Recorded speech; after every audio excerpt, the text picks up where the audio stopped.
Hello there, everyone. Welcome back to 3 News Now. I'm Stephanie Haney, and today is Monday, October 4th, and a victory Monday for the Cleveland Browns. We'll talk a little bit more about some of your reactions to that win, 14-7 over the Minnesota Vikings, improving the Browns' record to 3-1 in just a moment. But today we have an update from Attorney General Dave Yost here in Ohio, talking about Ohio's task force against human trafficking, today announcing 161 arrests and 10 missing children recovered in this operation. Yost had the press conference today with multiple law enforcement agencies, and he said of the people arrested were a city council member, a firefighter, a teacher, a professor, a home improvement contractor, and a pilot. He said that human trafficking is happening all over Ohio. He says poor neighborhoods, rich neighborhoods, educated, uneducated, black, white, it doesn't matter. It happens everywhere. This is a quote from him. That's why this fight is so important. I will not rest until no one in Ohio buys or sells human beings. And in that press conference, Yost also revealed that 50 people were arrested for offering to sell sex in the human trafficking operation. There was also a conversation today with Dr. Bruce Vanderhoff. He's director of the Ohio Department of Health, and he says we do need to remain vigilant right now against COVID-19. Here's a quote from him today. Although our cases of COVID-19 remain extremely high, it is clear that our collective efforts really are paying off. We need to remain vigilant, and we need to protect ourselves from the spread of COVID-19 through vaccination. He also went on to say, thankfully, we are seeing indicators that cases appear to be peaking and beginning to point toward a decline. That is very good news. He added, I'd expect that hospitalizations and deaths should soon follow, talking about a decline there. He says he knows it's been a very long journey, that we're all tired of dealing with COVID-19. Yes, we certainly are, he said, but he asks everyone to hang in there. Another topic at that press conference today was about pregnancy and COVID-19, and a doctor from the Ohio State University Wexner Medical Center, Dr. Kamala Dixon-Chambly, she's assistant professor of OBGYN, she said, yes, there are definite increased risks to pregnant people who get COVID-19. They've seen an increased risk of preterm delivery and early delivery in patients who have COVID, and they know that preterm delivery is connected to an increase in NICU admissions, natal intensive care unit, and unfortunately, infant mortality. Additionally, when COVID-19 is gotten during pregnancy, you're at an increased risk for a more severe instance of COVID-19.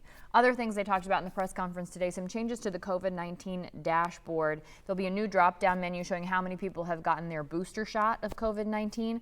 Also, vaccinations will be listed among specific age groups. Right now, 12 to 17 will be included under the vaccine tab. And in alignment with national guidance now here in Ohio, new infections, reinfections will be counted as new cases from September 1st forward. Now, we don't have the latest COVID-19 numbers in from the Ohio Department of Health just yet, but as soon as we do have them, those will be up on WKYC.com and our WKYC app. But today does start the entry period for the Vax to School Scholarship Program. So if you want to enter, here's how you enter if you are one of the people who are eligible. All Ohioans aged 12 to 25 who have gotten at least one dose of the COVID vaccine are eligible. And if the FDA approves a vaccine for 5 to 11-year-olds, those people will also be eligible. But the prizes are 5 scholarships worth $100,000 and 150 scholarships worth $10,000. So that's a total of $2 million in prizes.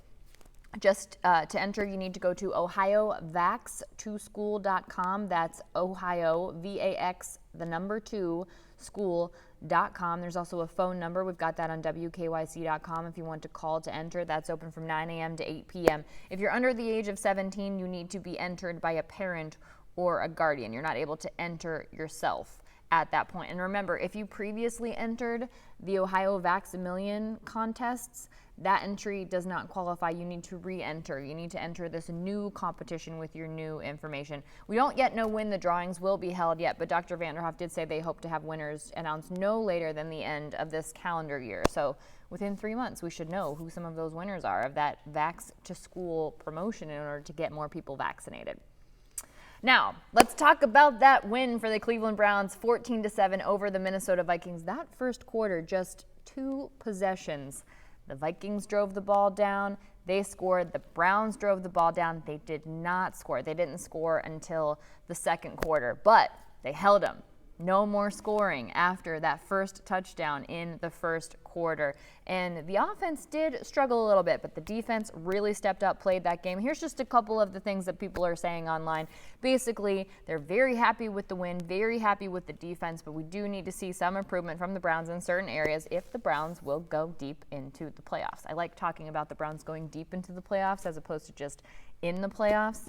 That's some phrasing that you like to hear. Joe Thomas, former Cleveland Brown, he said the Browns got their money's worth out of that new defense today. Defensive line was special. Another person talking about Baker Mayfield said he is entitled to a bad game. Beating a good team despite that is something. And the Vikings, they were making some moves there, but the defense again was able to shut them down. Baker did have a tough time connecting with those passes. Was a little out of the norm from what we've seen from him in recent games. Another person on Twitter, Bree, said that she's really excited about the Browns defense. They won this game. The pieces are coming together, and it's a beautiful thing.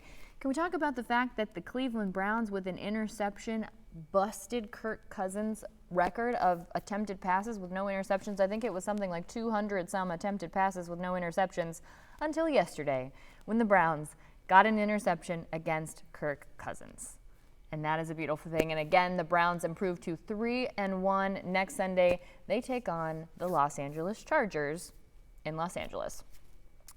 Another team that did not fare so well this week, the Jacksonville Jaguars 0-4, and their head coach, Urban Meyer, former Ohio State coach, yeah, he had kind of a tough weekend too because he was in the headlines after that game. So they were here. They lost to the Bengals. And then he stayed. They lost to the Bengals on Thursday Night Football. He stayed in town, he said, because he wanted to see his grandkids. And then a video went viral of him and a woman, and the woman appeared to be dancing, and it's about a 9-second video. You may have seen it, but the woman, not Urban Meyer's wife. So today, he's apologizing. He said he apologized to his team and his staff, to the Jaguars ownership, and the management for a distraction. He said it was stupid. He said he explained himself and everything that happened, and he should not have had himself in that kind of position. He also said he apologized to his family. Here is what Urban Meyer said happened, that he stayed here in Columbus. He stayed to see his family in Ohio after the Jaguars played the Bengals. And then at Friday night at the Urban Chop House in the Short North neighborhood of Columbus, that's where that video was taken now. He said that he went out to dinner with his family at a restaurant, and he remained out after friends urged him to celebrate a birthday, and that there was a big group next to them at the restaurant. They wanted to come over and take pictures, and he did. And he said they were trying to pull him onto the dance floor, and they were screwing around, and he should have left. So that is his apology as of this afternoon. Now, with the Browns, with that win on Sunday, another team got a win too. It was the team formerly to be known as the Cleveland Indians, soon to be the Cleveland Guardians, making history with that last game because their regular season run this season with Major League Baseball, it is over. So that's the final game that they will play as the Cleveland Indians. And Native American groups are really looking forward to cheering on the Cleveland Guardians. Philip Yanyo is the executive director of the American Indian Movement of Ohio. He says that they have been an invisible community because when people say Cleveland Indians, they think of baseball. They don't think of human beings. Now, he's been an outspoken opponent of the name and the mascot for decades. He's been protesting outside of the stadium since the early 90s and advocating for change, and that change will soon come, and his group and others are very excited about it.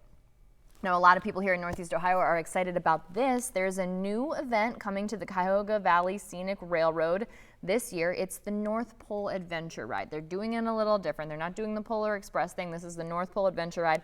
Those tickets go on sale tomorrow, Tuesday, October 5th. We have the link to try and purchase those tickets on WKYC.com in case you forgot. Let me refresh your memory. This will be a journey that will have new characters. It'll have the North Pole Postmaster. You'll be able to get on the train, and then your journey takes you to the North Pole Postmaster. And on the way, you write your letter to Santa, and you will hand deliver that letter to the North Pole Post Office. That's what this whole ride is about. Now, there will also be a visit with Santa. They'll be singing Christmas carols, hot chocolate, warm cookies, all kinds of festive fun stuff. Here's the details you need to know. Guests 2 and above, they will have to wear a mask, and guests 12 and older will either have to show that they're fully vaccinated against COVID-19 or a negative COVID test. Depending on which kind of test it is, that'll determine how soon ahead of the ride you have to get that negative test. If it's the antigen test, you need to show that 6 hours before the train departure. If it's the PCR COVID-19 test, that can be 72 hours. And something else coming up very soon is trick-or-treating, because it is October. We are into the fall now, and at the end of this month is Halloween. So we have your list of trick-or-treating times in the Northeast Ohio area. That's up on WKYC.com. It's alphabetical from Akron to Worcester, the day and the time. So check that out. If your community's not on there, shoot us a message and let us know, and we'll make sure we get that added on there. And that's it for your 3 News Now update today for Monday, October 4th on this Victory Monday. Hey, there's a new episode of the 3 Things to Know with Stephanie Haney podcast that dropped today. It is with relationship expert and author Rachel D'Alto, talking about how to connect with anyone, anywhere, something that we could all use a little bit of help with, probably because we are a bit out of practice after spending the better part of the last 2 years in quarantine. So take a listen to that. It's on every podcast platform and also on the WKYC YouTube page. And I will be back here tomorrow with more 3 News Now.